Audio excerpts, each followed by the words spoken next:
This video is for drivers who are new to the sport and they're wondering how to get in touch with race teams and how to basically ask if they can race for them. Ain't afraid to bare my soul, ain't afraid to walk on coals. I ain't gonna tell no lies, I ain't gonna apologize. Can't stop me now, can't stop me now. I'm just doing what I do. Hello drivers, Enzo Mucci here with the Race Driver Coach Show, obviously, another episode, and constantly getting questions from drivers who have not really been in the sport much at all and they're just getting started. So it's a bit of a, if you're a seasoned driver, this video isn't for you, but if you're trying to get into motorsport or from karts to cars and you're wondering how to get in touch with teams, well, I just want to tell you that it's not as hard as it sounds.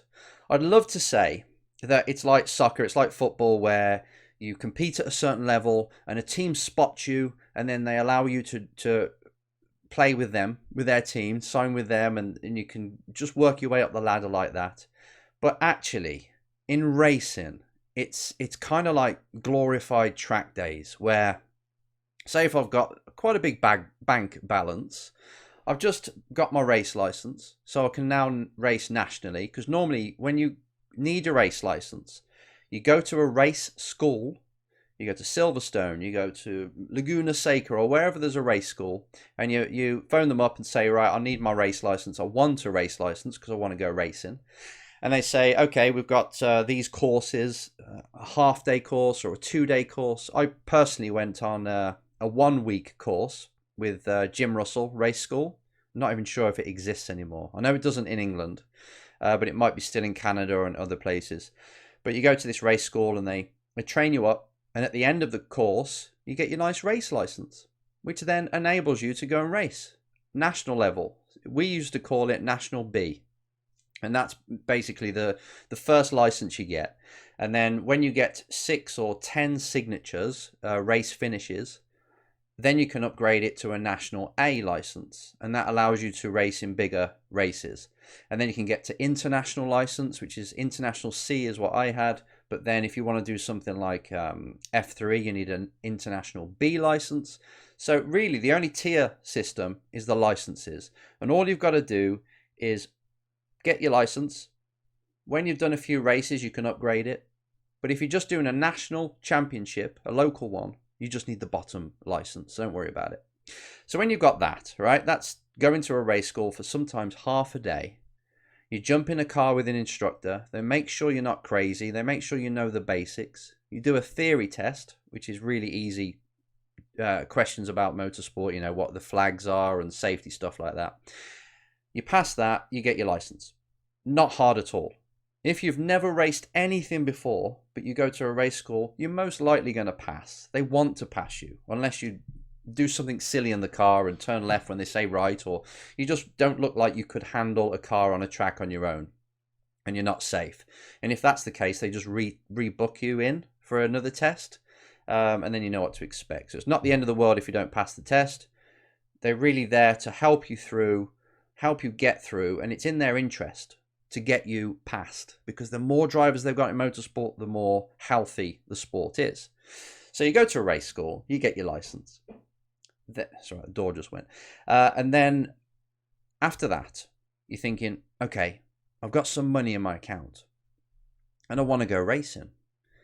And the first thing you do is you look at a championship that you think you can afford. So say if you are lucky enough to have like 100 grand in your bank, and you're like, wow, what could I go race for that, for my first ever championship?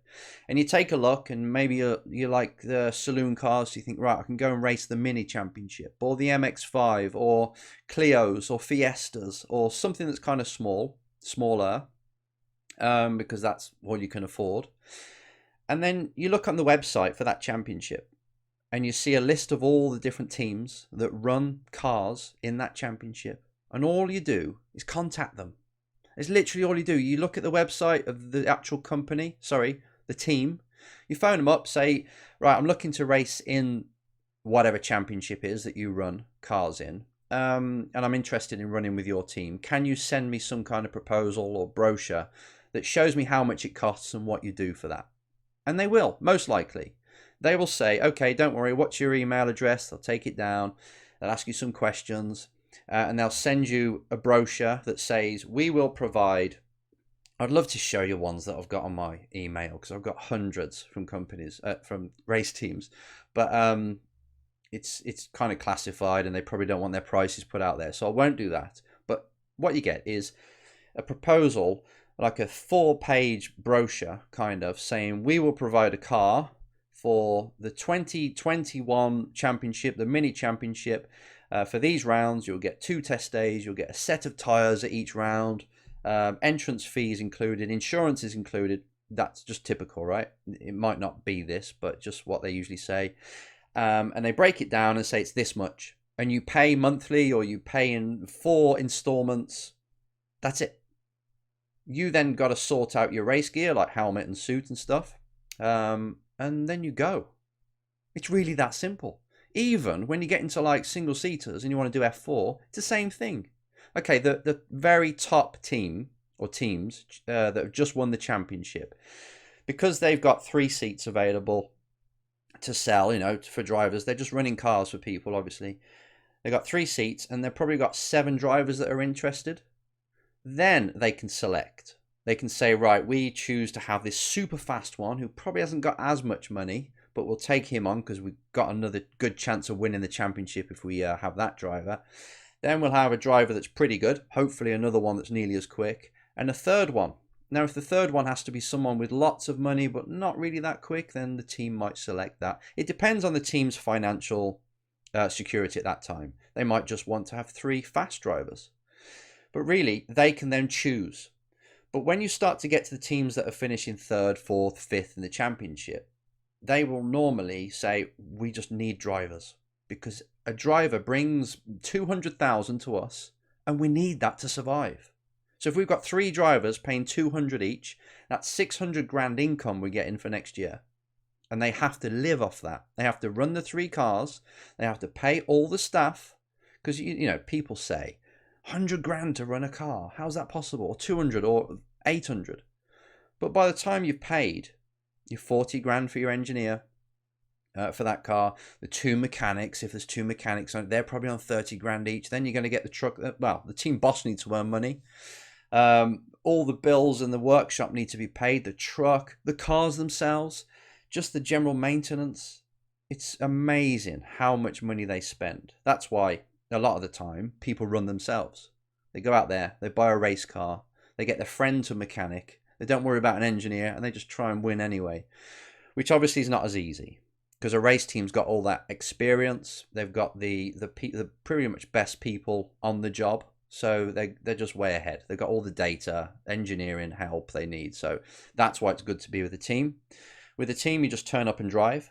If you're trying to do it on the cheap and run your own car, obviously you've got to get it there. You've got to prepare it. If there's any damage, you've got to repair it. So it's all on you. So it is possible to race a bit cheaper in a lot of championships. Not all of them. You can't go to F3 and run your own car, because or F2, because they're designated. The teams are there, and you have to pay them to run you. So that's fair enough. It's high profile. But when you get to lesser championships, you can run yourself. I did in the first 2 years or first year. I ran myself completely. It was a mess. And in the second year, I got someone to help me who owned a car, and I just hired the car and turned up, won the championship. So that shows you the difference.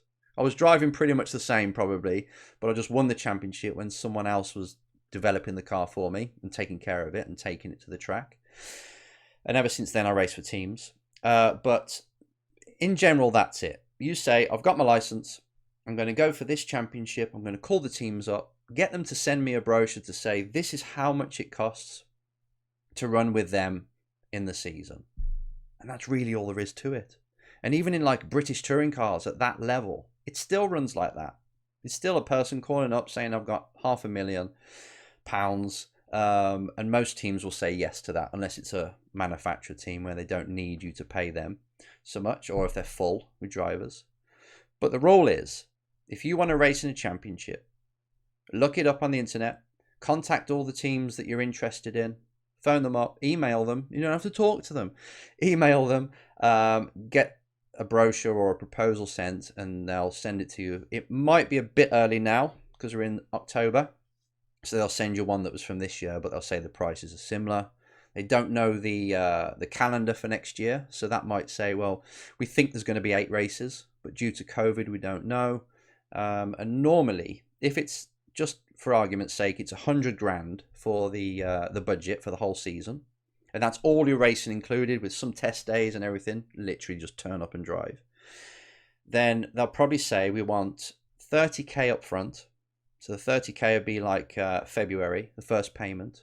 So the bigger one at the front is usually front loaded, and then it would be like 15, 15, 50 or something. It'd be, or 30, 40, 30, 30, something like that. Okay, so it'll be usually front loaded because they got to make sure that you are going to sign up.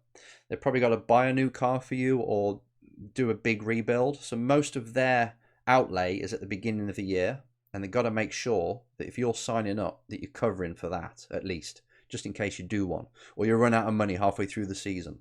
So the team's got to cover themselves. But essentially, as a driver, you look at a race team as they are the people that just prepare your car and take it there. And there's different levels. The ones that are winning the championships all the time, they're probably a better team.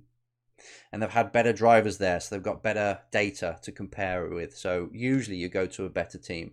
But if you haven't got the money, then you just have to choose a sort of a midfield team, which is going to be a bit cheaper normally, and you can still win with them if you're a good driver. So don't just think that you can only win with the top team. You can win with other teams as well.